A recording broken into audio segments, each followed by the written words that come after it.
अरे ममता दीदी जी, आप कहाँ चला गया? मैं आपको देखने के लिए इतना मन कर रहा है, काहे को? आप जब यूपी में जाके इतना बड़ा बड़ा डायलॉग किया था ना, वाह, मस्त लगा था आपका डायलॉग को।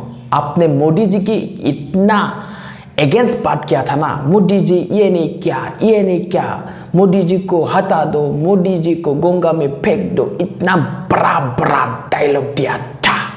लेकिन यूपी की जनताओं ने आपको उल्टा जवाब दे दिया, आपको ही गंगा में फेंक दिया यूपी की जनता ने। सुन ले दीदी जी, आप वेस्ट बंगाल की मुख्यमंत्री है, वेस्ट बंगाल में ही अच्छा काम करो, वेस्ट बंगाल की जनता की बारे में सोचो। पूरा हिंदुस्तान की जनता के बारे में आप सोचने का कुछ भी प्रयोजनीयता नहीं है। मोदी जी के बारे में डायलॉग बोलने से पहले थोड़ा सोचो। आप हिंदुस्तान के प्रधानमंत्री कभी भी बन नहीं सकता है जब तक मोदी है। ये छोड़ दो, पागली की जैसे यूपी में जाके डायलॉग बोलना अच्छा नहीं लगता है जनता को। आपने जिस दिन मोदी के बारे में इतना बड़ा बड़ा डायलॉग बोला था ना, यूपी वाले ने हंस रहा था आपको, हिंदुस्तान के हर जनताओं ने हंस रहा था। और इधर हमारा एक सासा है असाउद्दीन ओवैसी। अरे असाउद्दीन ओवैसी, सुन ले सासा, सुन ले, आपने क्या बोला था? हिजाब पहनने वाले एक दिन हिंदुस्तान की प्रधानमंत्री बनेगा।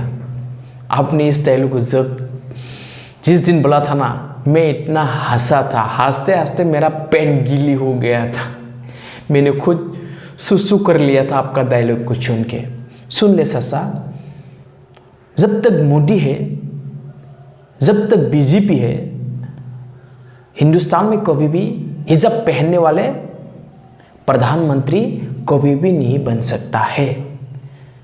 और ये बात सच है कि हिजाब पहनने वाले बांग्लादेश में प्रधानमंत्री बन सकता है, पाकिस्तान में प्रधानमंत्री बन सकता है, लेकिन सासा जी हिंदुस्तान में नहीं।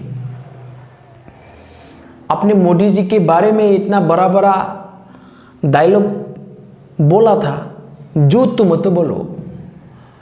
मोदी जी ने हिंदुस्तान की जनताओं के लिए काम कर रहा है, गरीब की जनताओं के लिए काम कर रहा है। आपने क्या किया? आप तो हिंदुस्तान की जनताओं के लिए कुछ भी नहीं किया ना। इसलिए हंसने वाला बात कभी भी बोलना नहीं चाहिए। थोड़ा शर्म करो चाचा जी। वैसे चाचा जी, डायलॉग बोलने से पहले थोड़ा दिमाग को यूज करो, क्या डायलॉग बोलना है। पूरा हिंदुस्तान हंस रहा है आपको। आप जितना ही मोदी के अगेंस्ट करेगा, इतना ही कांग्रेस का जीरो होगा, आप लोगों का जीरो होगा, कुछ भी फायदा नहीं है। ये सीख लेना चाहिए, डायलॉग बोलने से कुछ भी फायदा नहीं है। हिंदुस्तान को चाहिए क्या? डेवलप का डायलॉग चाहिए, लेकिन फालतू डायलॉग नहीं है चुनने का टाइम है हिंदुस्तान के लोग। अरे सुन ले चाचा जी, ठीक है ना?